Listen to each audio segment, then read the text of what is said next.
Boa noite, meus queridos irmãos. Nós vamos iniciar aqui mais uma nossa aula, né?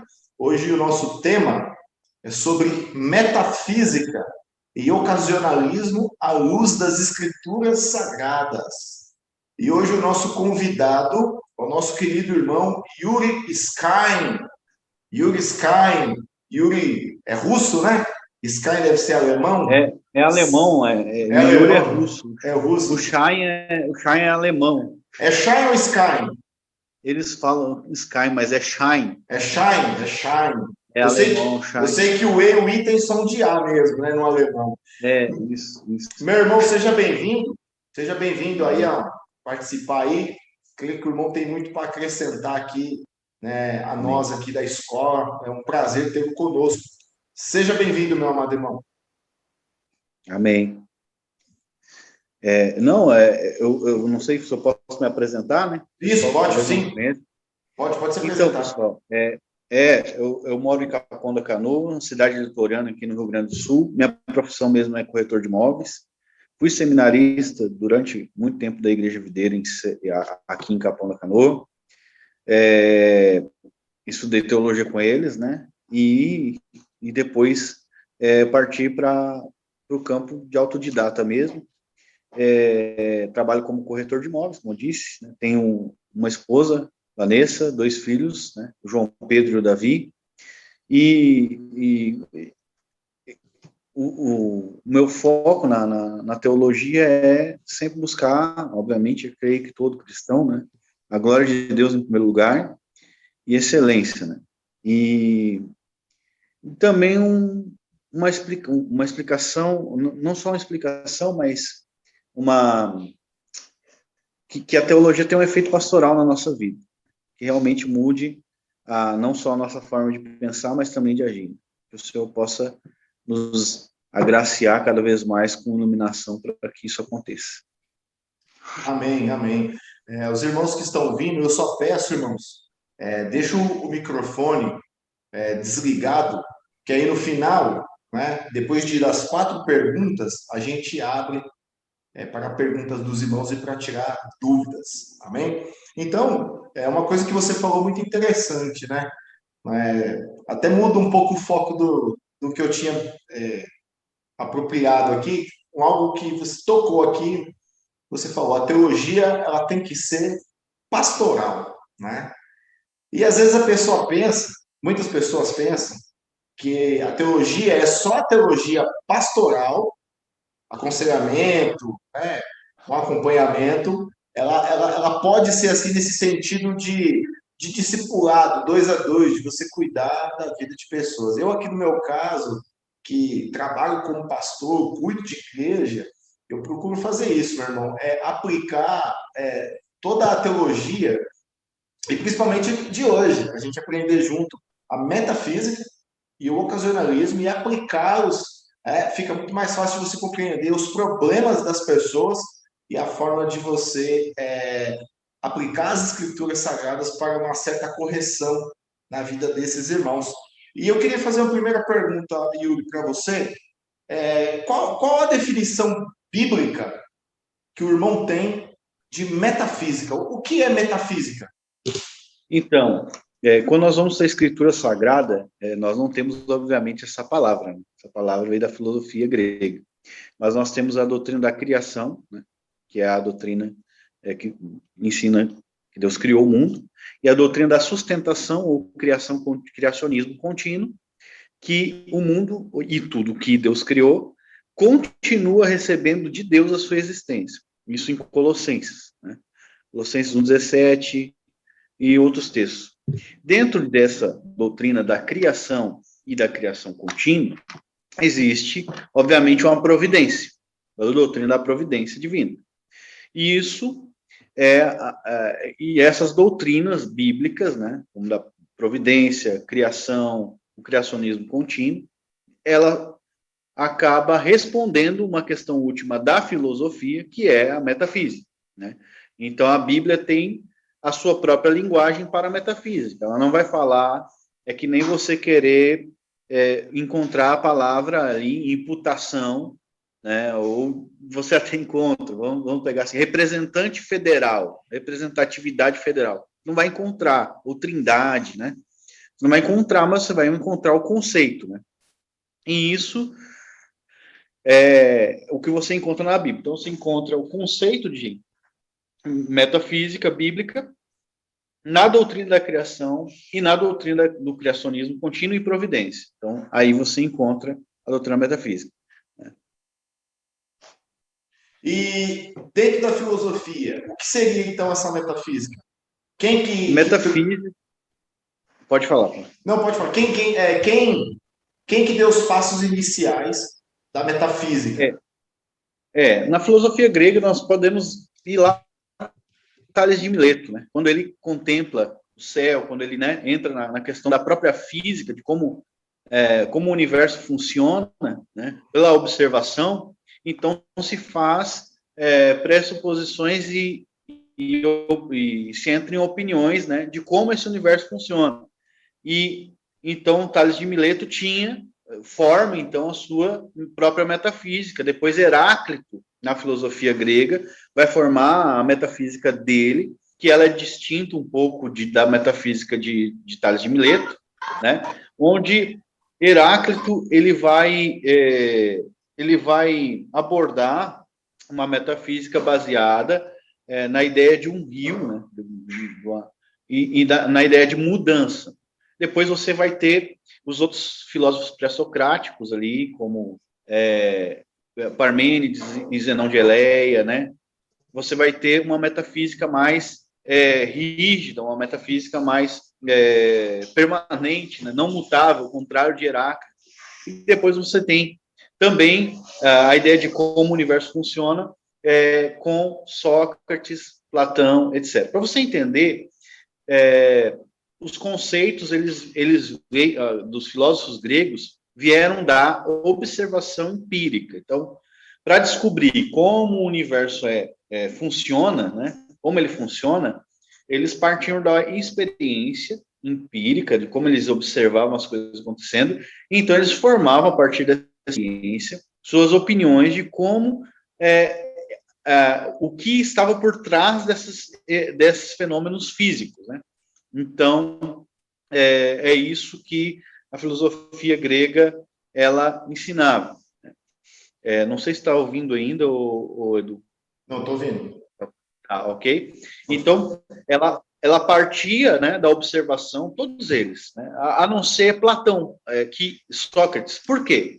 Porque Sócrates, quando ele ia responder uma questão filosófica, ele apelava para mitos, como o mito de Er, muitas vezes, porque ele não tinha a resposta nos sentidos, ele via que a própria física e a aparência das coisas não era a realidade. Por isso tem a caverna de Platão, tudo isso, né? Uhum. Então, como ele chegou nessa concepção, ele, olha, é preciso de uma explicação, né? Se você ler os diálogos socráticos, né, de Platão, você vai ver que ele buscava uma explicação sobrenatural para os fenômenos como o funcionamento do mundo, né? Então, você tem o mito de Er, por exemplo, na República, você tem, depois, ele formando opiniões, né, de ética a parte da experiência empírica. Então, mas mesmo assim, a metafísica dele, obviamente, era opiniática, digamos assim, baseada na opinião. E depois você tem Aristóteles, então, que despreza totalmente o ponto de partida como o próprio racionalismo de Platão e parte, então, para uma metafísica empírica, querendo ou não, né? Então, a metafísica de Aristóteles, ela é a explicação baseada no empirismo, que é o que todos os filósofos gregos estavam fazendo. Então, você tem isso. Então, não é uma coisa difícil de entender, né? Só que, a Bíblia ela tem uma vantagem. Ao invés de você procurar a resposta pela observação, Deus já diz, né, na Bíblia. Então, é muito mais simples. Então, como funciona, então, o movimento o que controla o X coisa, Y coisa. E a Bíblia, então, ela resume tudo de uma maneira muito simples. Nenhum pardal cai no chão, a parte do Pai Celestial, Mateus 10, 29. Ou seja, as coisas estão rigidamente debaixo do controle divino. E ai de quem pergunte até onde isso aconteça, né? Porque a explicação de Jesus ela é toda abrangente, né? Ela é toda abrangente. Então, as coisas ficam subentendidas, né? Caiu o áudio, caiu o seu áudio. Caiu o seu áudio.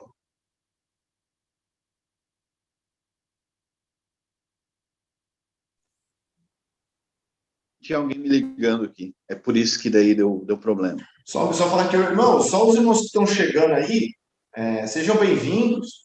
Deixa o microfone desligado, porque é algo já do aplicativo. Vocês com o microfone ligado, qualquer sonzinho, vocês acabam cortando, entendeu? A imagem aqui do Yuri, tudo bem? Só deixar no mudo só. Aí depois no final a gente abre para perguntas. Yuri, pode continuar, por favor. Não, mas a princípio sobre a explicação é essa, ok? Então não aonde nós vamos encontrar? A pergunta agora não é mais o que é. A metafísica então é como funciona ou a criação, ou a realidade, como ela funciona, de que maneira ela funciona. Então nós temos ali as explicações na Bíblia. Então, como o cristão deve ver isso?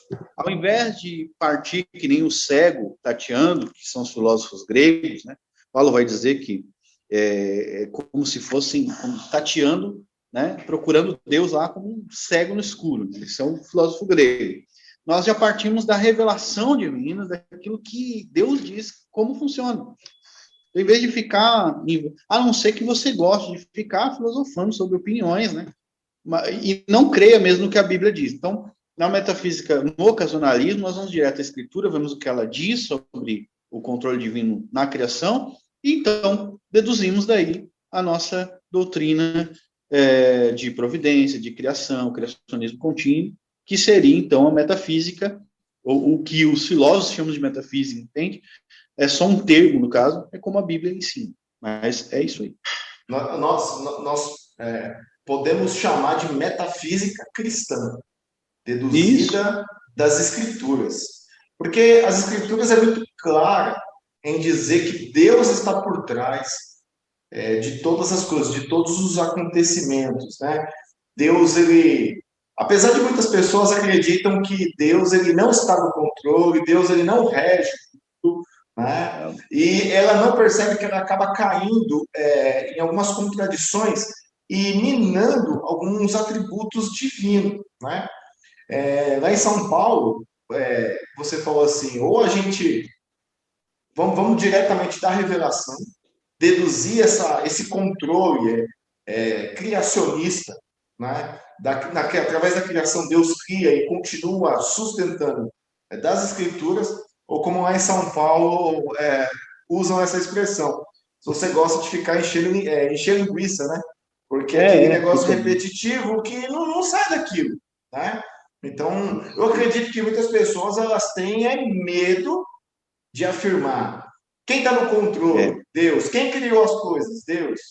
Que nem a questão que eu falei com o irmão antes, né? Eu estava conversando com a minha esposa, fazendo algo decrescente. A questão lá do isqueiro. Você lembra a questão do isqueiro? Então, o isqueiro, o que é? Um recipiente, ele tem um fluido, ele tem tipo um rolamento ali, vamos assim dizer, uma pedrinha. Isso. Que ele gira, faz uma faísca, automaticamente você aperta o botão, solta o gás, aquele contato, aquela faísca cria o fogo. Então, do fogo, faísca, fluido. Aí fica uma pergunta, tem uma pergunta até infantil. Quem criou que esse atrito entre você riscar o isqueiro, sair uma faísca, juntar o fluido, ele ser um combustível para o fogo? Sentado. Então, é simples. É absurdo. A resposta é Deus, porque não poderia isso acontecer por uma força humana, certo? Então é algo muito, muito, muito simples, muito claro, né? Essa questão da metafísica. E vamos passar, então, da metafísica, que também tem a ver essa segunda pergunta, ela também tem a ver um pouquinho com a metafísica também, que é o ocasionalismo. O que seria o ocasionalismo? O ocasionalismo, ele defende que Deus ele é a única causa real de tudo que acontece. Por que causa real? Agora nós vamos falar sobre algo muito profundo, quero que você preste bem atenção, tá? Cavocando tudo que eu li sobre o ponto principal do ocasionalismo é que as coisas não têm poder causativo em si. Esse é o ponto principal. E isso faz todo sentido com o que a Bíblia ensina. Então, por exemplo, esse copo, mesmo que eu largue ele no chão, atire em algum lugar, ele não tem poder de causalidade em si próprio, porque ele não tem nem poder de se definir quem ele é, nem nada, mesmo ele sendo criado pelo homem. E eu próprio também não tenho esse poder de causalidade, né, de fazer algo acontecer, esse poder real. O que você vê eu fazendo, na verdade, é apenas uma causa aparente. A causa real por trás de tudo isso é Deus. Então, as coisas, elas não têm em si porque elas não carregam em si, em si próprio, o poder de determinar a si mesma e, consequentemente, porque elas não podem determinar a si próprias, elas não podem causar nada na realidade. Então, eu vou dar um exemplo aqui. Em Jó, em Provérbios, é dito assim, ó, que Deus deu peso ao vento. Mas como assim? Ou seja, o peso é uma propriedade, né, que o vento recebe de Deus. Mas o que tem a ver uma coisa com tudo? Ou seja, a propriedade do vento carregar uma coisa vem desse peso que é causado pelo poder de Deus. Ou seja, o peso é uma coisa, mas que loucura é essa? Pois é, o que eu tô querendo, e o que ele quer dizer ali é que as coisas em si, elas recebem de Deus, do Senhor, esse poder causativo, né? Esse poder causativo de fazer com que algo aconteça. Então, se você entender isso, que as coisas elas não definem a si próprias, por exemplo, o que é um cachorro? Aquilo que Deus define que é um cachorro, né? E o que o cachorro faz? Ele late, né? Deus define. Aí, só que esse agir desse animal, esse mover desse animal, ele não é apenas, como é que eu vou te dizer assim, permitido, ele é sustentado a cada instante e causado por Deus a cada instante. Então, o ocasionalismo, a diferença crucial é que a criatura, ou vamos colocar a criação inteira, a criação não possui em si poder de alterar nada em si mesma, ok? Então, por exemplo, vamos lidar com a criação inteira como sendo um todo, tá? Um todo. Eu, por exemplo, não posso chegar e simplesmente matar uma pessoa. Por quê? Porque toda verdade faz parte de algo causado por Deus, ou seja, quem tem esse poder real de causar uma alteração é Deus. Agora, se você vê na analogia que Davi faz do escritor, que é para você entender melhor ainda, o escritor escreve a história e o personagem age de maneira conforme a sua personalidade e altera algo na história. E tudo que o personagem faz, ele envolve todo o resto da história, o enredo, no caso, né? Ou seja, o personagem não tem poder real em si próprio de alterar aquela história. E sim o autor. Porque isso, senão ele seria o quê? Ele estaria definindo a própria história. Entende? Isso aí Sim. É uma abominação, se você pensar. Sim. E Davi diz que todos os dias da nossa vida foram escritos e determinados por Deus. Aí você pode pensar, e vir a pergunta do diabo, até que ponto Deus determina? Isso é uma pergunta totalmente do demônio, é que nem a questão, até que ponto vai, você está... Fazer essa pergunta já pressupõe algo diabólico. Entende? Já pressupõe, já por trás. Porque até que ponto o escritor controla uma história? E tu está atribuindo a Deus algo inferior ao que o homem tem. Sim. Isso aí é algo absurdo. A Bíblia diz que Deus não pode ser nem comparado com ninguém. Ou seja, se Deus controla, ele controla muito mais que um escritor controla uma história. Sim. Ou seja, Perfeito, absurdo. É absurdo você diminuir o controle divino. Isso é uma abominação. Então, se nós queremos glorificar Deus em tudo e realmente crer no determinismo, conforme a Bíblia ensina, é que nem eu estava conversando com o pessoal aqui da imobiliária, e aí vamos lá, em Atos 4, 27, 28, que é bem conhecido para defender a questão do determinismo, né? A Bíblia ensina que os homens mataram Jesus, mas isso foi determinado pela mão de Deus e pelo conselho eterno de Deus. Aí eu perguntei para eles, agora vocês pensam antes de me responder. Eu disse a eles, o que foi determinado? Só a ação deles? Ou tudo o que a história está dizendo ali? Tudo que eles fizeram. Então, a respiração deles, os passos que eles deram, o pensamento que eles tiveram, tudo que Satanás colocando no coração de os planos, né? Tudo. Planejar tudo. Exatamente. Eu disse, até que ponto isso foi determinado? Como você vai se atrever a falar que só X ou só Y foi determinado? Você não tem temor a Deus? Entende? Sim. Mas tem que recorrer a outro texto. Não. Esse texto está colocando tudo o que aconteceu debaixo desse controle divino. Ou seja, se eu devo fazer uma interpretação, eu devo fazer uma interpretação à luz disso que é mais alto, mais elevado sobre o que Deus faz. Aí alguém pode me perguntar, por quê? Porque toda teologia é feita assim.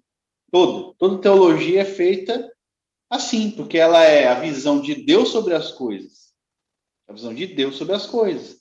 Ou nós vemos como o homem vê as coisas e vemos então como os filósofos gregos, e aí ficamos tateando no escuro, ou nós aceitamos como Deus vê as coisas e como ele nos revela. E então partimos da visão divina do todo, né? Veja como Paulo começa Efésios. Veja como ele é a visão do alto para baixo. Do alto. Entende? Visão Deus e o homem. Hoje é o contrário, é o homem e Deus. Romanos começa de baixo, mas como é que é de baixo? O homem é livre, com bonzão. Não, o homem está podre ali. E aí vai até chegar no 9, 10 e 11 lá em cima. Deus. Aí tem a visão do oleiro, mesma coisa. Ou seja, quando chega no ápice, ele explica todo o resto pela ótica do ápice. Verdade. Né? Então, a explicação do todo está lá em cima. Se eu quero ver, por exemplo, conhecer a minha cidade, eu vou. Quando a gente fala de panorama, quando a gente vai falar na teologia bíblica, né, vamos fazer um panorama do Antigo Testamento. Se a pessoa quer entender o Antigo Testamento, ela tem que fazer um panorama dele. Quando aconteceu o êxodo? Quando aconteceu isso? Ela tem que saber. E como que. Né, da onde que vem a ideia de panorama? Você sobe em cima de uma montanha, então ou de um monte alto, e você consegue ver, tem uma visão panorâmica da cidade. Aí você vê ali São Paulo, você vê as outras cidades do lado ali. Então, sem essa visão de alta, você vai ser sempre, vai ter sempre esse problema, né? E quem autoriza interpretar a Bíblia assim? Aí alguém pode perguntar. A própria Escritura se interpreta dessa forma. Entende? A própria Escritura se interpreta dessa forma, por ela ser algo que vem do alto, divino, né?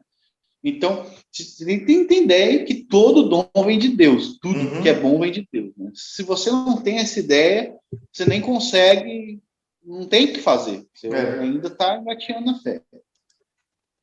Fazer dois acréscimos aí. Como o irmão falou, o ocasionalismo, ele ensina que as coisas criadas não têm um poder de causação. Quando o irmão estava falando, estava lembrando de um relato bíblico, que é os amigos de Daniel na fornalha. Isso. Entendeu? O fogo ali, Deus, no seu controle ali causativo, diz que eles aumentaram o fogo 7 vezes mais, que queimou as pessoas, os soldados próximos, Só que nos jovens ali não houve nenhum dano. Ou seja, Deus preservou ali. Deus sim, preservou a vida deles e o fogo ali, por não ter um poder causativo, o que faz o fogo queimar ali mesmo, para causar ali, é o próprio Deus. Então, um exemplo sim, muito claro. E o outro também no próprio livro de Daniel, que a gente vê até pessoas que não conhecem muito isso daqui que a gente está falando, mas essa pessoa fala, nossa, que milagre é esse? Deus fechou a boca dos leões. Os leões não comeram Daniel. É outra questão também. Um poder causativo não está nos seres criados, e sim em Deus. Deus ele causou nos leões a não comer Daniel. E é, diga. não, eu ia dizer que sobre essa questão de Daniel, eles tentam dar 10 milhões de explicações, né, Sim, somistas principalmente, e aí eles, Deus deixou de concorrer com fogo, Deus deixou de... pois Entende? É é. sempre uma saída para poder negar o controle absoluto divino, né? Porque o fogo não queima, né? Deus deixou de concorrer. Cara, eu vou te dizer, os caras Como se Deus estivesse concorrendo com algo que ele criou. é absurdo, é absurdo. Isso é uma diminuição da doutrina da transcendência Da divina, né? transcendência. Porque Deus ele é imanente, ou seja, ele é tremendo, né? Deus é demais. Deus é imanente, ele está próximo de nós, se relaciona conosco, nós se relacionamos com ele, mas Deus ele é totalmente transcendente, não dá para negar uma nem outra, né? Fora E dessa qual área a... da criação. Ele transcende a Oi? criação. Ele transcende a criação. Isso, Ele não faz parte. exatamente. Exatamente, perfeito. Né? Então, é absurdo a gente pegar e partir dos pressupostos deles. Né? Um outro texto, uma vez eu mandei um e-mail, foi em 2017. Foi quando eu comecei a mandar texto, e-mail para o Vincent Chang, ele começou a me responder. Todo mês eu mandava 5 a 6 e-mails, ele respondeu muito. E eu vejo muito desses e-mails que ele me respondeu, são textos que estão lá no site dele. Um dos primeiros textos chama O Grito de Satanás. Depois ele acrescentou mais coisas do e-mail que ele mandou, que ele tem essa mania de fazer. O irmão já deve saber disso. Ele sempre Sim, acrescenta mais coisas. Foi sobre 2 Reis, capítulo 20, sobre a questão do rei Ezequias. Eu perguntei, eu não lembro a pergunta, mas aí ele mandou um e-mail maravilhoso. Aí ele pegou o exemplo de Ezequiel 18 e aquela comparação que muitos que são anti-ocasionalistas não conseguem fazer essa distinção.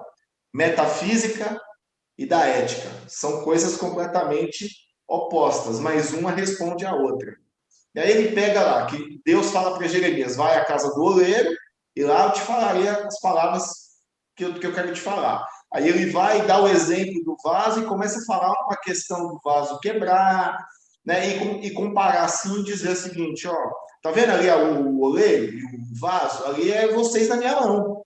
Se o vaso, se eu falar, aí começa a falar, uma questão de ética. Se eu falar para tal nação, ó, se arrependa, ela não se arrepender, eu vou vir com juízo. Se eu falar para tal nação se arrependa, ela se arrepender, eu vou reter a minha mão. Aí o Shank responde com Paulo, Romanos capítulo 9, que Paulo ele pega essa ideia de Jeremias. Né? Paulo ele vai explicar uma questão metafísica. Jeremias está explicando uma questão de ética, ou seja, quem é o único que tem o poder de dar uma sentença para nós e reter essa sentença é ele, caso haja arrependimento no homem. Mas só que também tem um problema, o arrependimento quem causa é o próprio Deus. Paulo ele vai falar isso aí. Né? Então, sim, assim, sim. eu acho esses dois textos, eles se completam, como toda a escritura, mas esses dois textos são uma forma, assim, maravilhosa, explica essa doutrina da causalidade, né? Do ocasionalismo, de Deus ele controla, ele dá arrependimento, ele retém ali a destruição, ele vai para a destruição, ele envia juízo, ele retira o juízo, ele abençoa, prospera, retém. Então, assim, é algo muito claro nas escrituras sagradas. Mas, Yuri, Partindo para a nossa terceira pergunta, a gente já viu o que é metafísica, uma metafísica cristã. Deus ele está por trás de todas as coisas, o ocasionalismo, que as coisas criadas elas não têm poder de causação em si mesmas, mas sim a causação vem de Deus. Vamos Amém. desfazer aquela falácia que a gente lê direto e escuta nos anti-ocasionalistas, né? E nos inimigos aí do ocasionalismo, que diz o seguinte: se essa doutrina ela for verdadeira, ela não faz o homem um fantoche? Ah, o homem como a gente estava dizendo aqui, a própria Vou usar a pergunta, expressão, ou uma marionete, como o Clark explica lá em O Deus e o Mal, Problema sim, Resolvido. a pergunta eu perguntaria qual o problema disso, né? Qual o problema, né? Deus é Porque arbitrário, Deus não pode fazer isso, né? ele vai ter que apresentar um padrão que diga que Deus não pode fazer isso na Bíblia. Então, quando a pergunta está fora de categoria, por exemplo, por que Deus é uma trindade, não quatro? Não é quatro pessoas. Pergunta fora de categoria, né? É o que é, a não ser que tu seja um retardado e queira tentar responder essa pergunta junto com o diabo, acaba queimando no inferno. Eu não tento, né? Tem perguntas que realmente o diabo é astuto demais. Então, a própria questão ela já é perniciosa por si, né? Por que isso faz, por exemplo, isso não faz do homem um fantoche? Sim, é a mesma coisa que perguntar assim, se o homem não, vamos supor, se Deus é Deus e o homem é um homem, é a mesma coisa que perguntar isso, né? Se Deus é Deus, um homem é um homem, né? Se Deus causa tudo, eu sou um fantoche, né? É a mesma coisa, né? Se o cara que controla a marionete controla ela, ela é uma marionete? Tipo, a resposta é sim, né? E a questão não é, a questão é qual é o problema disso. Mas a minha resposta é que Deus é muito mais do que um controlador de fantoche, né? O controlador de fantoche, ele não sustenta a natureza do fantoche, não cria a natureza do fantoche, não pode alterar a natureza do fantoche. Então, Deus pode fazer isso, o cara que está controlando o fantoche não pode, né? Então, por exemplo, Deus pode mudar a natureza da gente, pode fazer coisas muito maiores do que alguém pode fazer com um fantoche. O Clark responde isso muito bem no capítulo Marionetes, do livro que eu acabei de falar, Deus e Mal, Problema Resolvido, e no livro Autor de Pecado também, que Xande responde também mais do que um oleiro. Então, uma pergunta que praticamente eu sei a resposta, não sei se todos os irmãos sabem, mas eu quis trazer essa pergunta porque eu quero fazer um esclarecimento. Alguns anos atrás, logo quando eu já comecei acho que 2014, 2015, conhecer um pouquinho sobre o ocasionalismo, né, do Malebranche, houve algumas perguntas, aquelas são objeções, até então no momento eu não saberia responder naquela época, hoje eu respondo. Que ele diz o seguinte, e eu acho que uma vez eu te marquei tem um rapaz que ele dá aula de filosofia tomista nas redes sociais, ele escreveu um artigo que eu acho que eu mandei para você, a miséria do ocasionalismo. Só que lendo o artigo, eu me tornei mais ocasionalista ainda. O Eudes, muita gente. Mas aí eu lembrei, aí foi quando eu li esse artigo desse irmão, nada contra o irmão, não é isso, que eu lembrei de uma pessoa que uma vez, querendo objetar, eu acho que eu já compartilhei isso no grupo, dizendo o seguinte, que o ocasionalismo, logo vai responder a pergunta do Lucas aqui, dizia o seguinte, faz com que nós nos tornaríamos, seríamos uma parte de Deus. Seria mais ou menos isso. Que é o monismo, né? Seria uma. Mas só que o que o cara objetou? Que, por exemplo, aí eu usei seu pessoal riu lá, porque é engraçado. Eu estou mexendo, vamos supor, eu estou mexendo no meu celular. Deus ele está causando eu mexer no celular. Então, o meu celular faria parte de uma essência divina. Por isso que eu fiz a pergunta. É algo muito. É de rir. Por isso que eu fiz a pergunta da ideia do fantoche, né? Porque seria a mesma coisa. O fantoche, ele não tem vida em si, não tem sentimentos. Um celular, também não. E aí eu perguntei para ele, rapaz, da onde você tirou essa ideia que o ocasionalismo ensina esse tipo de coisa? Né? É aquilo, não sabe fazer a distinção, né? Porque para ele, o ocasionalismo faz que o ser humano se torne um robô. Ele não tenha um sentimento, não tenha emoções, não tenha liberdade, não tenha isso, não tenha Isso. aquilo. Você está entendendo? É. A outra coisa, o Lucas disse, um fantoche não é, né, não é imagem e semelhança do seu criador, etc. Né? A questão é que imagem e semelhança não deve existir uma definição de imagem e semelhança. Né? Então, para ser imagem e semelhança, é necessário que ele seja totalmente indeterminado?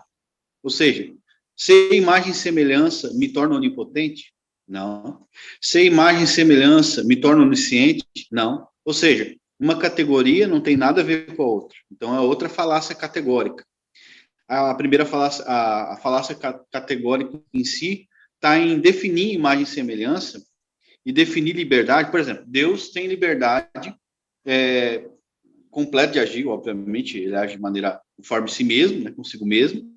E o homem tem, mas o homem não tem a liberdade de ser, ou seja, o que ele quer, quem define é o oleiro. O homem não tem a liberdade de fazer algo contrário ao que ele é, que é o oleiro que define, e o homem não tem a liberdade, o homem tem a liberdade de decisão em si, mas não tem a liberdade anterior à decisão, porque antes de você decidir, há algo anterior à decisão, né, determina isso, e também não tem a liberdade de determinar que essa decisão tem efeito real, né? Uhum. Então, por exemplo, assim, embora o homem seja consistente com a sua natureza, que ele foi criado na imagem de Deus, ele não é Deus. Não é Deus. Então, toda definição de imagem e semelhança, ela não pode ultrapassar a transcendência divina. Isso é uma coisa que o diabo ele faz muito. Né? Ele tenta... porque o homem é a imagem de Deus, aí você fica com um coitadinho. Por exemplo, é a questão da imagem corrompida hoje, né? Mas restou um resquício da imagem de Deus no homem. Tudo bem, vamos tolerar esse argumento. Agora, Deus odeia o homem. A Bíblia diz que Deus odeia todos os pecadores, Salmos 5:5. Claro, não todo homem, porque nós somos eleitos em Cristo. Né? Deus odeia todos que praticam iniquidade. Deus odeia a sua própria imagem. Entende? Uhum. Então, tipo assim, vai caindo um efeito cascata de falácias categóricas, você vai ter que ir respondendo sem parar. Né? Mas a questão primordial é quem Deus é e quem o homem é. Então, por exemplo, o homem é feito em imagem e semelhança de Deus, mas não é Deus, nunca vai ser Deus. Né? A gente, como é que eu vou te dizer? Nós vamos ser como Jesus, mas Jesus ainda é o Logos encarnado. Nós nunca vamos ser o Logos, nunca vamos ser a própria palavra de Deus. Ele é a palavra de Deus, ok? Então, é absurdo, né? Você dizer que porque o homem é a imagem e semelhança de Deus, então ele não pode ser como um fantoche. Na verdade, Paulo piora a situação, ele transforma o homem num pedaço de barro. Né? Então, em comparação ao quê? A natureza de Deus. E outra coisa é que se nós encararmos imagem e semelhança de Deus nessa categoria, para você ver até onde vai e até onde isso é diabólico, a Escritura ensina que a quem me comparareis, Isaías 40, e ao que me assemelhareis. Ou seja, essa doutrina de transcendência, ela tem a ver com essa doutrina de Deus ser incomparável, onde a sua santidade não é apenas relativa à sua moralidade, mas ao que Deus é em si próprio. Se você consegue acompanhar meu raciocínio, vamos ver se você consegue. Sim. Então, pode falar. O que Deus é em si próprio, ele é incomparável, né? Charnock, ele vai dizer que comparar a glória de Deus com qualquer coisa na criação é semelhante a comparar o sol com uma carroça de esterco. Ou seja, na verdade, é pior do que fazer isso, entende? Porque a categoria é totalmente outra. né? E Satanás, ele sempre tenta fazer esse tipo de falácia, ele sempre inventa esse tipo de coisa. E quando nós pisamos fora dessa doutrina de transcendência divina, nós estamos pisando em solo escorregadio. Você está me ouvindo aí? Tô ouvindo. Eu tô pegando aqui um texto. Tô ouvindo. Pode falar. Tô prestando atenção. Pode então, continuar. nós devemos, então, sempre manter a doutrina de que Deus é incomparável. Mas tudo isso, eu creio que seja um problema de incredulidade terrível. Por quê? Porque depende mais ainda, da nossa epistemologia. Da onde essa pessoa está tirando esses pressupostos? Da onde ela está tirando esse tipo de argumentação? Da onde ela tira esse tipo de pensamento? Do inferno. Mas, enfim, entende? Porque a Bíblia não vê assim, né? Então, nós pressupomos o que a Escritura diz. Como pressuposicionalista, nós pressupomos aquilo que ela diz somente e aquilo que nós deduzimos dela e que o Espírito Santo, obviamente, nos ilumina, causa a nossa mente. Não aquilo que nós... E a partir da informação que nós temos da Bíblia, nós oramos a Deus, pedimos a Ele sabedoria para que Ele nos dê entendimento.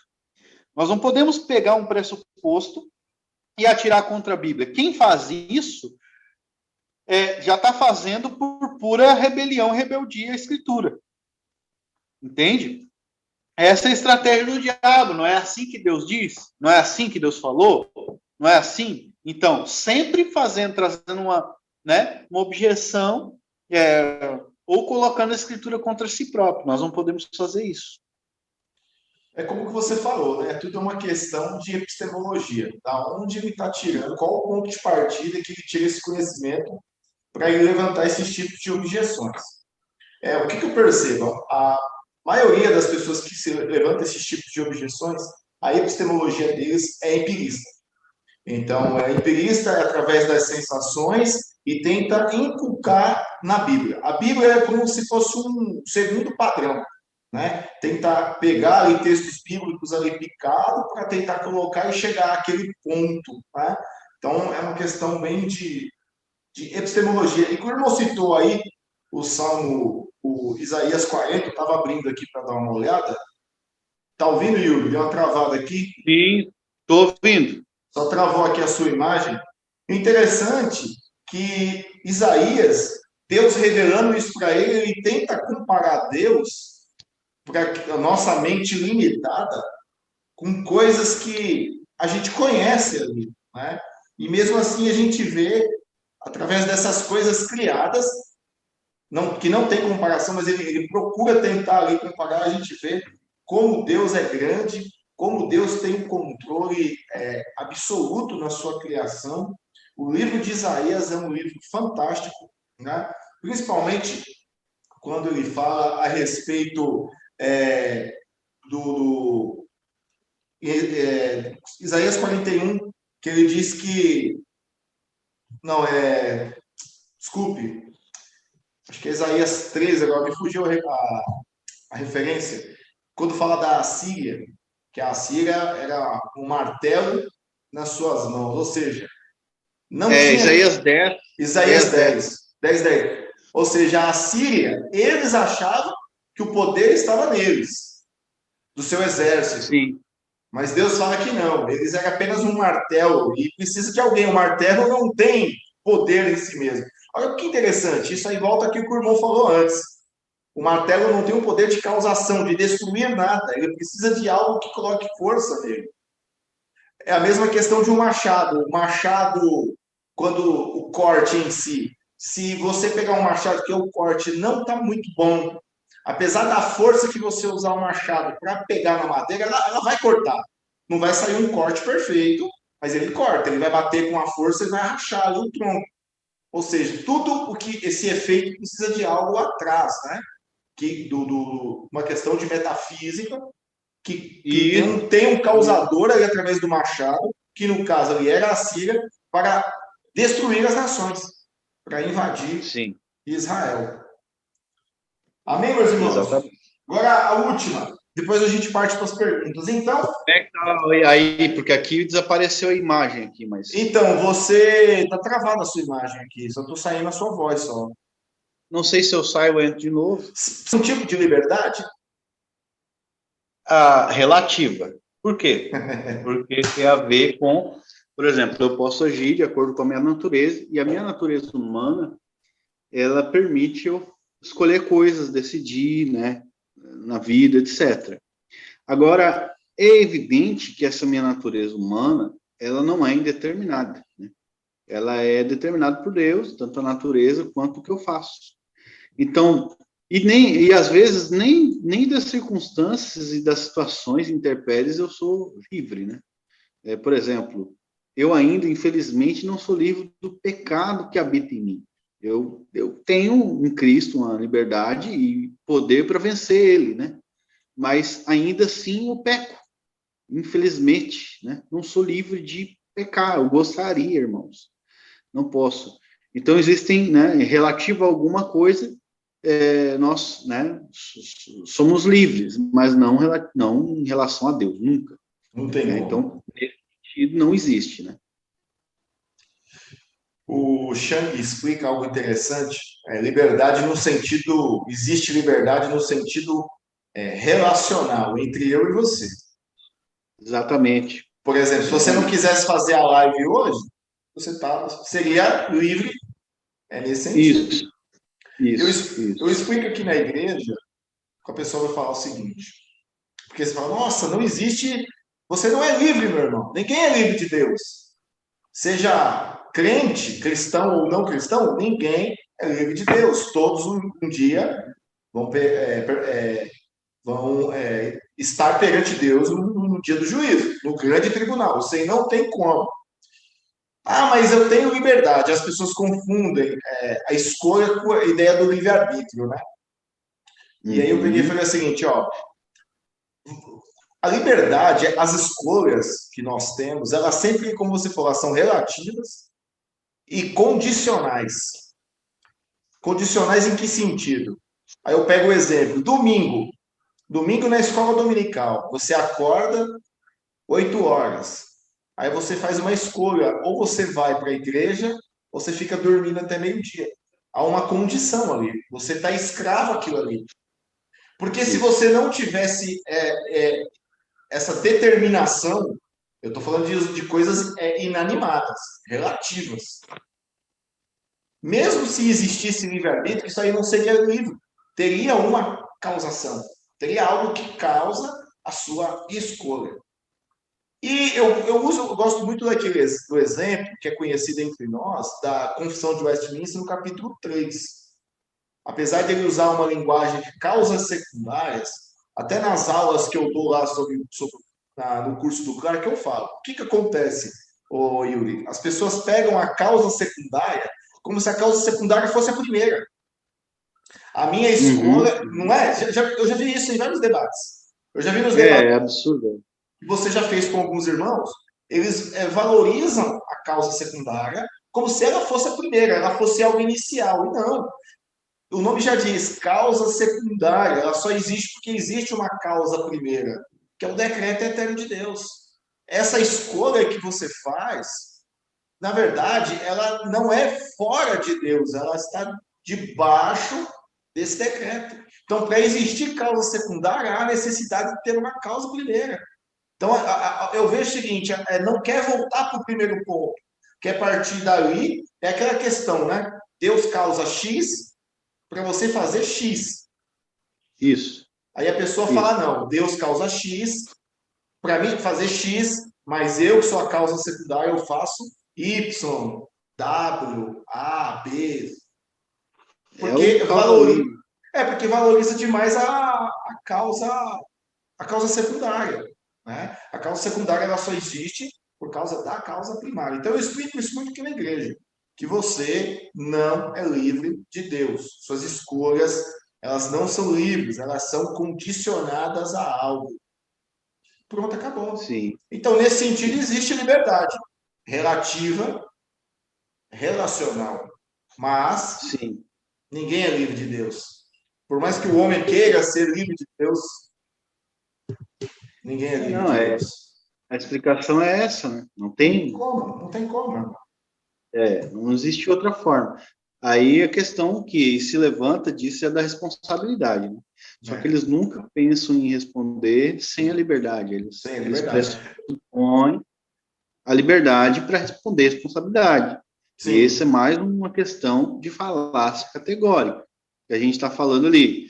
Fantoche, sem imagem de Deus, uma falácia categórica. Fantoche não é Deus. O homem, quer dizer, o homem criado em imagem de Deus não se torna onipotente por causa disso, não se torna onisciente por causa disso, entende? Não se torna indeterminado por causa disso. Ele ainda é barro na mão de Deus, entende? Então, a falácia categórica. A mesma coisa sobre essa questão de responsabilidade.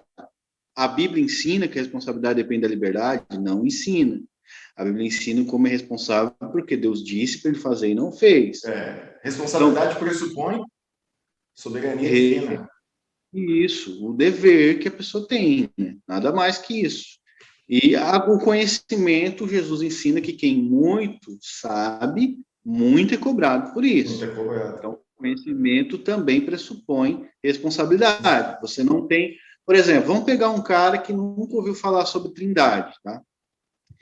Ele tem uma responsabilidade sobre essa doutrina inferior ao que já sabe, ok? Inferior porque ele conhece o que ele sabe. Mas quando alguém pregar sobre Trindade, ali nós vamos descobrir se ele é ou não é crente, entende? Sim. Pega um judeu messiânico que só viu o Evangelho de Mateus, não entendeu muita coisa, né? Ou um relato ali e ele diz que é cristão. Ele ou pegou só um pedaço da Bíblia ali e disse que Deus converteu ele lendo João 10. E aí não entende nada, não tem as proposições completas. Ele tem uma responsabilidade que é inferior a que eu tenho, ainda mais com todo esse conhecimento teológico. Então, a minha responsabilidade é maior que a dele. É maior. Entende agora? Então, agora, eu, né, em relação a ele, por isso que Tiago diz que não quereis muitos de vós ser mestres, porque sobre esses vai vir, sobre, né, os mestres vem maior disciplina. Então, os irmãos que gostam de dar pitaco na internet, né, olha primeiro. Por quê? Porque é algo sério, teologia não é brincadeira, sim, e Deus não é brinquedo. Ok? Tu vai ensinar pessoas. Então, a gente tem que ter essa responsabilidade diante de Deus por causa do conhecimento. Agora, não significa que eu sou livre e indeterminado, né? Então, por exemplo, se algum dia, né, algum teólogo fala besteira, ele falou besteira porque ele foi o livre-arbítrio dele, né? Não, ele escolheu, mas Deus determinou. Mas aí como é? Não, cadê a responsabilidade dele? Aqui, eu espero tá chegando mais do livro que eu escrevi, né? Conhecimento de Deus. Ele é um livro de epistemologia, uma linguagem simples, eu procuro explicar bem os termos. E no capítulo 4, parte 2, que eu falo sobre conhecimento e piedade, em 2 Pedro, capítulo 1, 3, Pedro ele faz algo interessante. Ele diz o seguinte, visto como seu divino poder, olha, causação, nos deu tudo o que diz respeito à vida e piedade, pelo conhecimento daquele que nos chamou, pela sua glória e virtude. Então, ele diz o seguinte, que o conhecimento aqui cristão é fundamento para uma vida de piedade. Então, quanto mais você conhece, e esse conhecimento aqui interessante, eu vou desenrolar mais para frente, é a palavra grega epignosis. Ela tem um significado que não é só um conhecimento intelectual, é um conhecimento experimental. Você conhece e experimenta Cristo. É isso que hoje a igreja precisa. Conhecer, mente e experimentar, ter um relacionamento. Então, quanto mais... Exatamente. Eu estava hoje meditando nisso, cara. Estava meditando nisso aí. Só terminar aí. Então, olha aí para você ver que a base da nossa responsabilidade é o conhecimento. Tanto que responsabilidade pressupõe soberania divina e a responsabilidade também pressupõe o conhecimento. Então, quanto mais nós conhecemos, mais nós somos obrigados pelas Escrituras a cumprir os preceitos de Deus, a ter uma vida piedosa, uma vida de santidade, fugir do pecado, amar os nossos irmãos, congregar com os meus irmãos. Mesmo que eu não suporto aquele irmão, eu tenho que amá-lo, eu tenho que me esforçar, tenho que suportar, como Paulo fala em Colossenses. Então é o seguinte, é o que eu falo. O que eu vejo muito, Yuri, nos círculos, principalmente reformado, conhecimento é só intelectual. E, assim, eu não conheço a vida de cada um, mas você percebe pela internet o que os seus dedos digitam, você vê muito uma característica da pessoa, né? E de pessoas que eu conheci pessoalmente, conhecimento só é algo intelectual, a pessoa não tem uma vida experimental com Cristo. Esse é um problema sério na igreja. Creio que todos nós precisamos. Então, eu vejo assim, como eu falei, volto no início, meu irmão, e os irmãos aqui que estão me ouvindo. Eu uso muito a doutrina ocasionalista nesse sentido, de que a epistemologia, a causação de Deus, o conhecimento das Escrituras, ela tem que evidenciar em práticas de piedade. Tá sem voz, tá sem voz. Aí agora, melhorou? Agora ficou bom. Você falou que estava meditando nisso, termina aí, para a gente passar para Hoje eu estava vindo para a imobiliária e eu pensando, né, no ocasionalismo, das coisas. Aí eu pensei, e tal termo, aí tu vai para trás dos conceitos, né?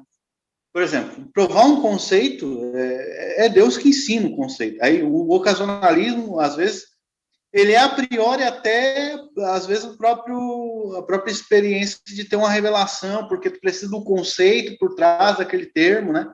E eu estava meditando nisso, quando vai em epistemologia, o troço vai fundo, né? E Deus, mas agora eu só tenho a fé. O Espírito Santo, não, mas tu sabe que isso é verdade. Por que tu sabe que isso é verdade e tu tá catando um versículo bíblico para explicar? Olha só. Ou seja, eu sabia de algo e que estava procurando, a minha mente estava procurando aquela explicação na Escritura. Não, mas é isso, não pode ser aquilo. Como que tu está discernindo isso? E Deus assim, porque tu experimentou isso. Na tua regeneração, isso aconteceu contigo. Então, tu sabe que isso é verdade, porque esse conhecimento não foi só algo que tu sabe, no sentido de proposição, mas algo que tu experimentou e agora viveu isso. Está querendo traduzir essa realidade em proposições. Amém, é isso mesmo. Cara, fiquei pensando assim, meu Deus do céu, que coisa. E aí, tu vê, né, onde vai o negócio. É tipo assim, é que nem a questão de Cristo, Adão, por exemplo. Adão foi lá, a penalidade do pecado veio sobre nós, o pecado em si, que é a força do pecado, né, que é o poder que faz a gente pecar, e a morte espiritual. Claro, a definição de morte espiritual teológica em princípio, a priori, é a questão da escravidão do pecado e a separação de Deus. Mas a morte espiritual tem um gosto. Como assim um gosto? Quando a gente estava morto em delito de pecado, a gente sentia a morte espiritual dentro de nós. E quando a gente recebeu vida do Espírito, a gente sentiu isso também. Sim. Então, a morte espiritual não se trata apenas de uma coisa, eu sou escravo do pecado e estou separado de Deus. Ela é algo que se experimenta. E a vida espiritual também, eu agora tenho comunhão com Deus, eu conheço a Deus, mas eu experimento isso dentro de mim. Então, verdade. Eu estava cavocando essa parte de sentir, cara. Ou seja, né, estava orando e tal, e eu estava cavocando isso na Escritura. E aí, mas como que eu vou provar que o termo tal, né, essa vida aqui significa... Mas, Espírito Santo, tu não tem que provar. Aí você entra, aí você entende. Você quer provar um conceito que já está dentro de você. Entendeu agora? Entendi. Então, eu creio que muita gente faz teologia sem nunca ter experimentado algo espiritual. Ou experimentou e não se liga nisso, porque, liga. Mas está falando que nós vamos fazer teologia pelas sensações. Não se trata de uma sensação que eu... É algo que a Escritura já diz. Exatamente, entende? E então você encontra na Escritura isso, não estou dizendo que não encontra. A questão é que o conceito inteiro, como eu disse, de morte, de vida, ele, entendeu? Ele é mais do que a mera palavra Thanatos, mais do que a mera palavra Zoe. É tudo o que a Escritura quer dizer com isso e aquilo que o Espírito Santo nos comunica. Sim. Tá vendo? Sem o ocasionalismo, não tem como fazer teologia. Por isso que eu creio nessa junção. Apesar das pessoas não entenderem e acham que é uma contradição, não.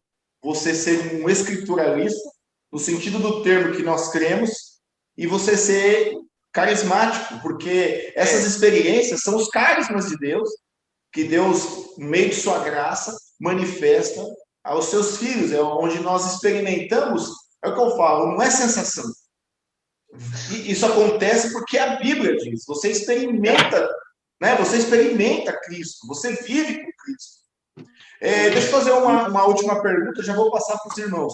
O irmão crê, não que isso seja uma regra, eu não creio que seja uma regra. Por exemplo, eu também trabalho com missões, plantação de igreja. Então, eu acompanho uns sites, Portas Abertas, Voz dos Mártires, enfim. E lá a gente vê alguns relatos de pessoas nesses países comunistas e islâmicos que não tem Bíblia. Não tem Bíblia. Se tiver uma folha da genealogia de Jesus de Mateus.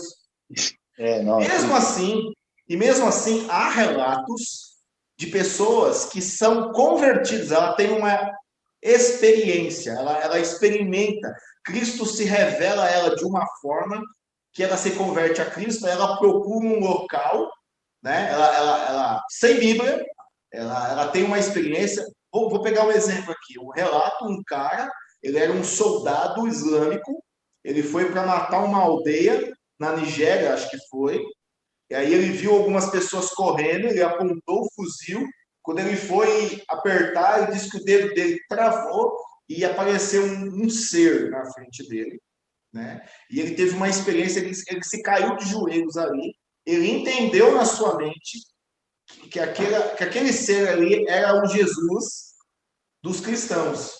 E, naturalmente, ele abandonou tudo e procurou esses cristãos e agora faz parte da aldeia de cristãos.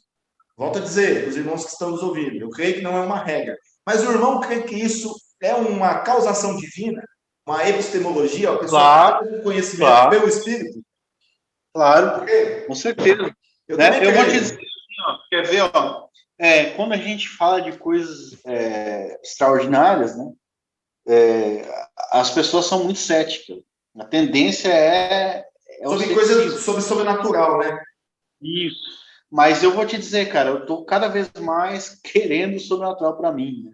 É dois. Não só... Então, por exemplo, esses dias os irmãos relatam sonhos e me falam que tiveram sonho comigo, assim, assim, assim. E a minha esposa, cara, ela sonha e acontece, velho. Né? E Deus mostra. Então, eu creio. Mas, irmãos, ontem não. Quarta-feira, terça-feira, eu tive numa reunião de uma célula de um outro irmão, que não é de uma denominação, e ele me convidou, vai lá e me ajuda aí na escatologia. Eu falei, mas eu nem sou pré-milenista, cara. Me ajuda a explicar porque eu não sei. Me ajuda a explicar o pré-milenismo e diz que tu não concorda, mas me ajuda a explicar. Aí eu fiquei, né, comovido, eu vou lá ajudar o irmão, né? A explicar a posição dele e a outra também. Não vou explicar porque eu não creio nela. Aí fui, e os irmãos estavam compartilhando experiências que eles tiveram, de visões e tal. Eu creio, cara, creio. E assim, uma coisa que a gente não pode cristalizar, porque Deus, por exemplo, se tu tem uma visão de algo acontecendo espiritual, aí o irmão já pega e já diz, não, eu prefiro a escritura. Com certeza, né? A escritura é a palavra de Deus. Mas, às vezes, essas questões proféticas vêm para nos corrigir. Sim, sim. Eu, por exemplo, eu estava combatendo com uma profecia que eu recebi anos atrás. Não, a Bíblia diz isso, diz aquilo. E sempre aquele 880, né? Mas isso, aquilo. Claro que a verdade não é relativa, a verdade da palavra de Deus. Mas dentro da verdade, uma coisa é relativa à outra, como a gente viu ali. A liberdade do homem é relativa à natureza dele, assim vai. Né? E eu, Deus, mas o que esse cara quis dizer com isso, com isso, com isso?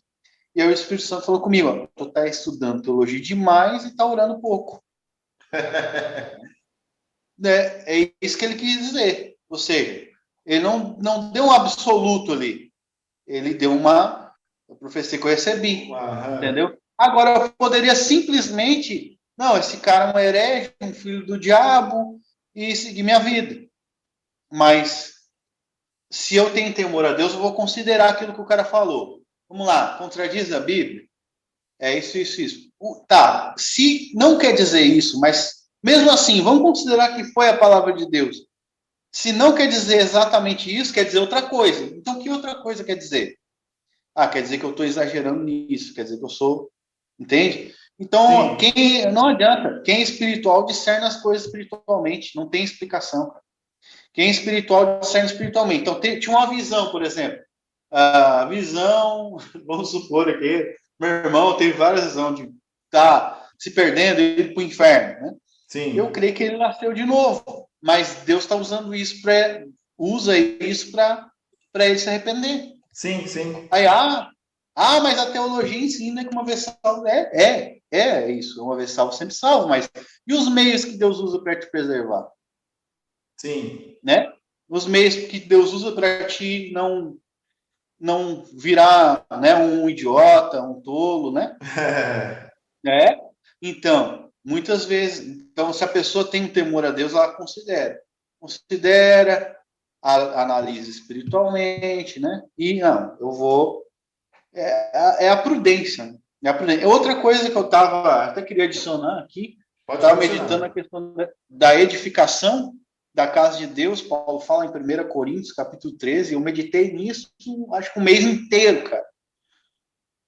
Deus, não é possível que alguém regenerado continue edificando palha, madeira e feno no resto da vida. Não pode ser, tá?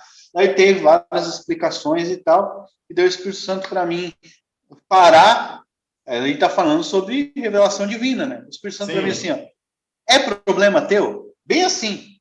Tu tá edificando para madeira? Não. Então, desencafifa desse assunto e segue tua vida. Ou seja, mas o crente regenerado vai obedecer, Deus vai operar, tá, mas e pode, Paulo diz, se alguém, ou seja, não quer dizer que vai, mas se alguém edifica palha, madeira e feno, entende? É aquela questão de, porque as coisas espirituais se discernem espiritualmente, assim também com a Bíblia, assim também com a Bíblia, vai querer fazer igual uma máquina ali, fazer um programa, e entendeu agora? Então, eu acredito que os irmãos, eles são muito, às vezes, eles cristalizam teologia no sentido em que eles próprios sufocam o espírito. Eles próprios. É um reducionismo, né, irmão? Acaba fazendo um reducionismo do cristianismo. Isso. Vamos aqui para as perguntas. A primeira pergunta do Lucas você já respondeu, né? Do fantoche não é a imagem e semelhança do seu autor. Isso. Sobre a crítica do Leibniz para cair no monismo. Aí ele fez tu respondeu?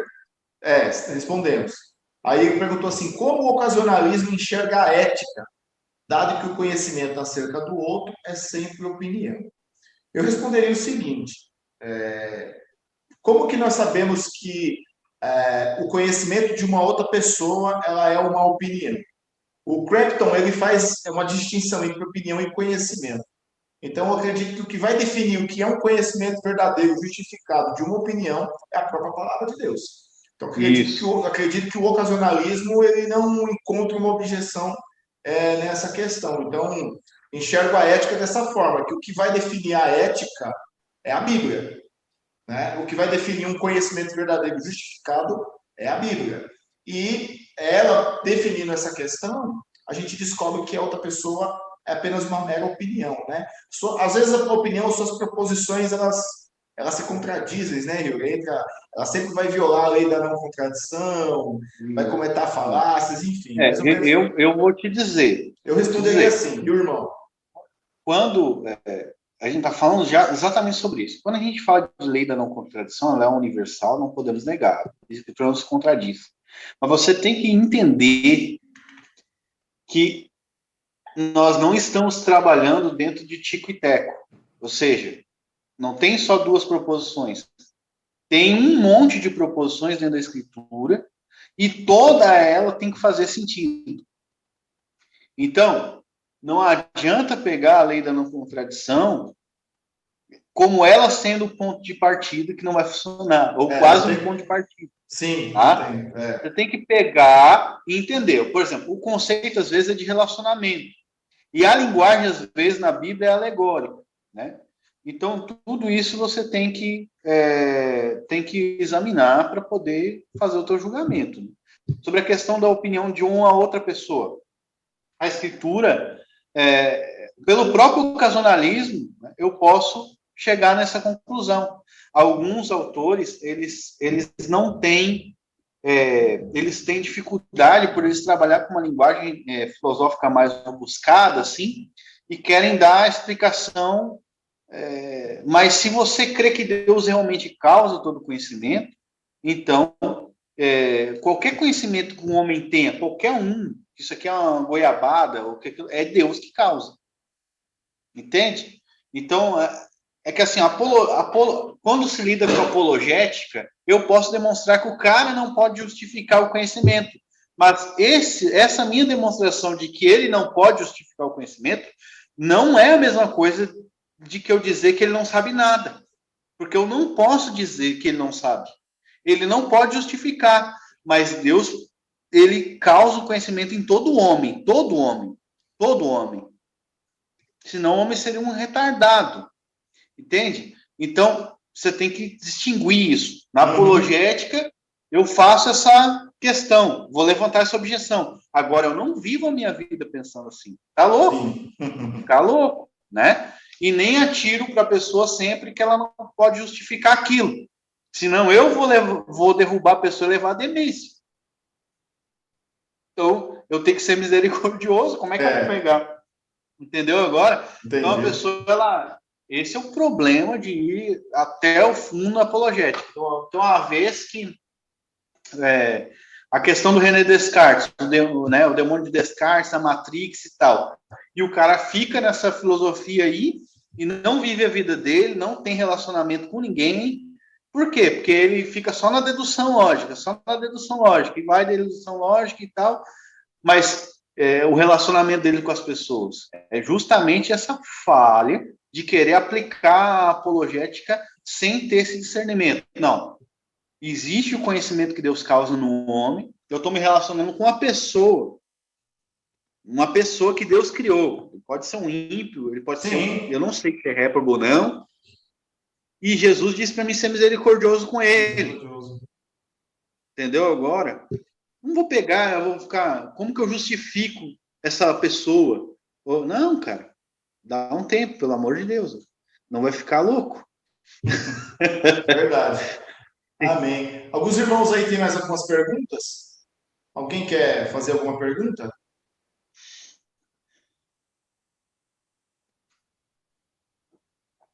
Irmãos?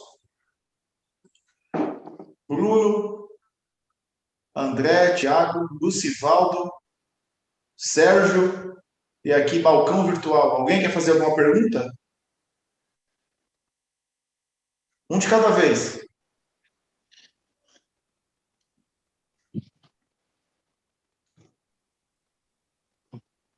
Boa noite.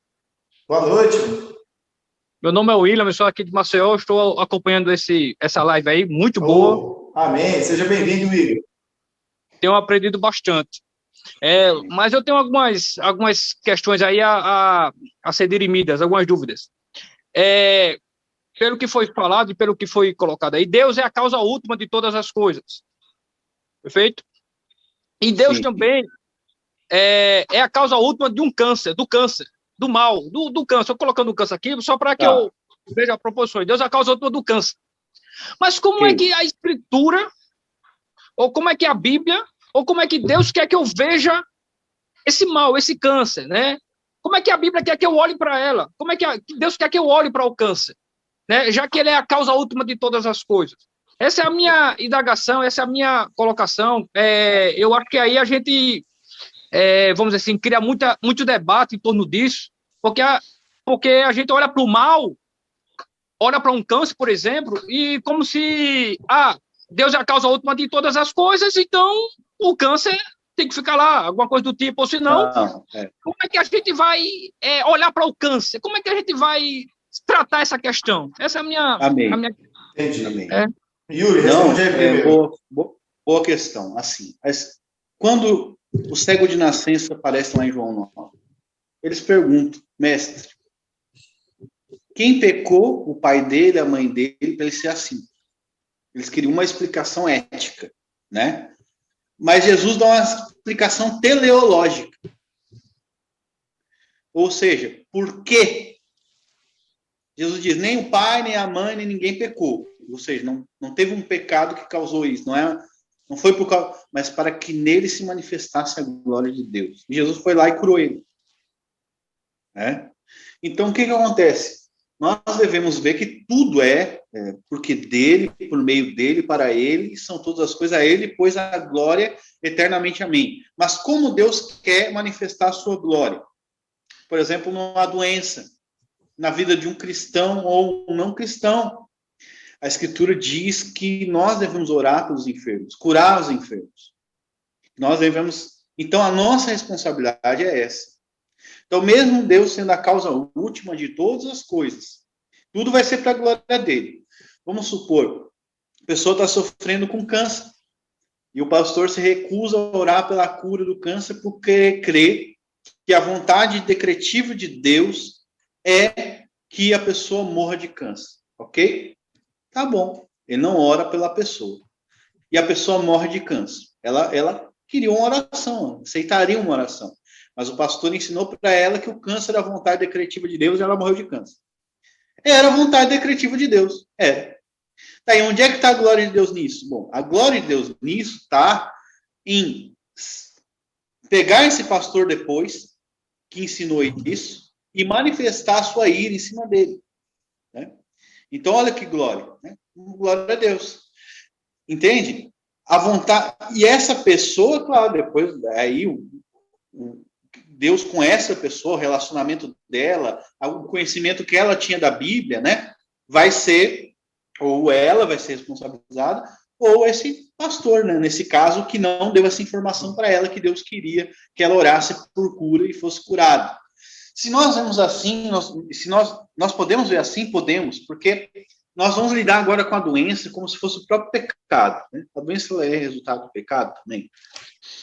Quando você quer vencer um pecado, você fica dizendo que Deus decretou que você pecasse? Claro que Deus decretou que você pecasse, mas você se baseia nisso para vencer o pecado? Ou você luta até o fim para vencer ele? Crendo, buscando em Deus força e, né, decidindo não pecar, buscando em Deus santidade para abandonar esse pecado. Você busca em Deus santidade, você vai lá, você ora, você se humilha, você pede misericórdia, e você evita esse pecado, você arranca a mão direita que está te escandalizando. Mesma coisa, doença. Você ora, você busca, você diz para Deus. Então, temos que lidar da mesma forma. Da mesma forma. Para a glória de Deus isso acontece. E nós devemos crer que Deus quer curar, assim como Ele quer fazer com que o crente não peque mais. Claro que nós nunca vamos alcançar eu creio aqui nessa terra que nós ainda vamos pecar, mas nós devemos buscar, né, ser mais parecidos com Jesus a cada dia, imitar cada vez mais a Cristo, seguir a Cristo cada vez mais, fazer, né, negar a nós mesmos todos os dias e cada vez mais submeter-se essa é a santidade cristã. A mesma coisa com a doença. Então, eu acho que essa é a resposta que eu daria. E aí a pessoa, eu não sei se a resposta é satisfatória para ti, mas eu creio que é essa. Né? Aí, se tu pergunta por que isso acontece, e por que, por exemplo, acontece da pessoa morrer de câncer, ou daí a resposta que tu que é, eu não tenho. Eu não tenho a resposta. Entende? Eu não tenho, não posso te dar. Eu posso te dizer o que a Bíblia diz, só até aí. Deixa eu responder um negócio aqui aí. Terminando o que o Yuri falou, é que há questionamentos em nós que nós não vamos ter uma resposta mesmo, né? Às vezes não é a gente apelando para Deuteronômio 29, mas é um versículo muito verdadeiro. Que aquilo que Deus quis que nós soubéssemos, ele revelou. Está revelado nas páginas das Escrituras. E tem coisas que Deus não quis revelar. Tem tanta profecia, tanta visão, tanta coisa que não foi incutido na Bíblia. Então, tem coisas que pertencem somente ao Senhor, a gente só vai saber disso na glória. Né? E respondendo a sua pergunta, eu responderia mais ou menos o seguinte: como o Yuri usou o texto de João 9, que eles indagam, quem pecou, Senhor, porque ele nasceu cego? Em Êxodo, capítulo 4, no versículo 11, Deus ele chama Moisés para ser ali um pregador, né, da salvação, da libertação do povo de Israel. Só que aí Moisés começou a pôr empecilhos. No verso 10 ele diz assim: Ah, Senhor, eu nunca fui eloquente, nem outrora, nem depois que falasse o teu servo, pois sou pesado de boca e pesado de língua. Alguns acreditam que Moisés ele tinha um problema no falar, ele tinha uma certa gagueira, né? Tanto que as palavras hebraicas dá a entender isso. Aí olha que o Senhor respondeu para ele no verso 11. Respondeu-lhe o Senhor: quem fez a boca do homem? Ou quem faz o mudo? Ou o surdo? Ou o que vê? Ou o cego? Não sou eu, o Senhor? Então aqui responde aquilo que o Yuri falou, que Jesus fala em João capítulo 9, que Deus, aquele jovem, ele era cego de nascença, para que se manifestasse as obras de Deus na vida dele. E em Deuteronômio, no capítulo 32, versículo 39, diz assim, ó: vede agora que eu somente, e mais nenhum Deus além de mim. Eu mato e eu faço viver. Eu firo e eu saro. E não há quem possa livrar alguém da minha mão. E ele responde também em Moisés, que Paulo usa lá, em Romanos 9. Eu terei misericórdia de quem eu quiser ter misericórdia. Terei compaixão de quem eu tiver compaixão. Então, parte tudo de um princípio, meu irmão, que tem coisas que a gente não vai conseguir responder mesmo. Né? A gente só vai responder aquilo que a Escritura fala, que tudo acontece para a glória de Deus. O Jonathan Edwards, ele escreve algo muito interessante. Cara, eu sou fã do Jonathan Edwards. Acho que o Yuri também. Assim, lógico, o cara era um grande teólogo, filósofo e um homem muito piedoso de oração. Desfrutou muito a presença de Deus. Ele escreve o seguinte: se a gente tem que ele parte de Deus para nós, que Deus ele decreta todas as coisas. Ele decreta pecado, vamos imaginar, pecado, doenças e calamidades, como atos para ele, para Deus, como algo não pecaminoso. Porque para Deus isso não é pecado, é pecado para nós, de acordo com a lei. O que é um câncer? O que é uma doença? O que é uma febre? O que é uma morte? O que é uma calamidade? É o que a Escritura define o que é. Só que para Deus, que está além aqui dessa criação aqui, ele é transcendente, Deus ele decreta essas coisas como algo não pecaminoso, porque só pode ser pecado aquilo que a lei de Deus define. E Deus, ele age livremente, de acordo com a sua soberana vontade, e não há nada que ele presta conta que vai definir se é pecado, se é mal ou não. Então, a gente partindo desse ponto, que uma pessoa, um ente querido, tenha câncer, morra da Covid, a gente tem que entender o seguinte, que mesmo que aquela pessoa, Deus decretou, que aquela pessoa parta, morra, há algo que fica uma lição para quem vive. Vou dar um exemplo aqui por irmão, uma questão bem pastoral. No ano de 2019, eu estava de uma outra igreja, de uma outra cidade, eu acho que teve uns 10 falecimentos na cidade. Eu tive um sobrinho meu que faleceu de acidente de moto. Tive alguns irmãos da igreja que eram mais velhos que eu cheguei, eles já estavam bem mais velhos, faleceram. Pais, mães, sobrinhos, irmãos de irmãos da igreja, e eles sempre me chamavam para fazer um culto lá. Aí eu pergunto, o culto é para quem? Um culto fúnebre, um culto é para Deus, mas não é para o morto. O morto morreu, acabou ali para ele. Mas a experiência fica para quem? O que visou a glória de Deus? A manifestação da sua palavra para quem está vivo. E Deus ali usou aquela ocasião, aquela morte, de eu encontrar pessoas depois, né, na cidade, me encontrar e falar, pastor, eu nunca tinha ouvido uma palavra daquela. Eu nunca tinha ouvido uma mensagem daquela. Nossa, eu fui para casa, assim, impactado. Aí eu poderia, irmãos, foi só um textinho. Não, aquilo ali me deu um negócio dentro de mim que eu falei, meu Deus, assim, Deus, eu não sou ninguém, eu sou um vaso, pecador, mas Deus ali me usou aquela situação, a morte de alguém, para manifestar a sua glória, porque eu creio que muitas daquelas pessoas que ouviram a mensagem foram convertidas, buscaram ao Senhor, se arrependeram dos seus pecados. Eu creio nisso. Não conheço as pessoas, não sei como está a vida delas. Mas, resumindo, que tudo o que acontece visa a glória de Deus. Amém? Amém. Mais alguém? Sérgio? Sérgio é carioca. Tiago é carioca. Lucivaldo. O que é o Lucivaldo? É goiano? Tá. Já sei quem é, lembrei, Lucivaldo. O André que é aluno nosso também. O Bruno, qual o Bruno? Goiano também, é o Bruno lá do Chesterton.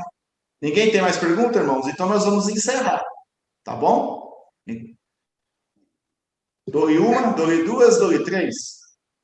Amém, então, meus irmãos, nós vamos encerrar então. Yuri, meu irmão, estou muito feliz, que Deus continue abençoando a tua vida, prospere aí nas vendas aí das casas aí que você vende. Eu sempre fico olhando lá no status, eu mostro para minha esposa, falo, nossa, as casas é muito bonitas, que Deus manifeste o seu poder através da sua vida, que você venda bastante, sustenta aí financeiro para você, tua esposa e teus filhos.